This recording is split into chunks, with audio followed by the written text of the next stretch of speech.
নমস্কার বন্ধুরা, একটা পাট শাকের বড়া রেসিপি করছি। পাট শাক দিয়ে বড়া, দেখুন বড়াগুলো আমি ভাজছি, কেমনি করে ভাজছি এখন দেখো।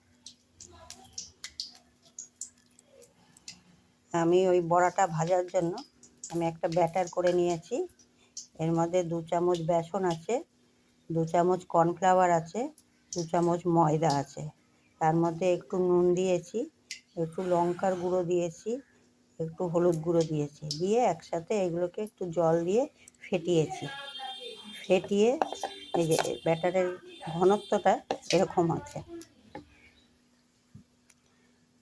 আমি এই পাট শাকের এই যে আগাগুলো শুধু ভেঙে ভেঙে নিয়েছি। দেখুন পাট শাকের আগা, এগুলোকে পাট শাকের আগাগুলোকে ভেঙে নিয়ে এগুলোকে জল দিয়ে ধুয়ে নিয়েছি।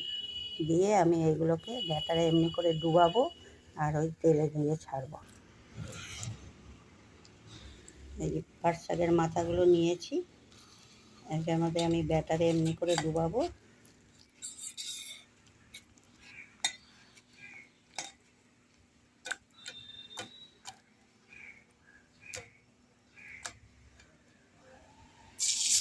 তেলে ছেড়ে দিলাম।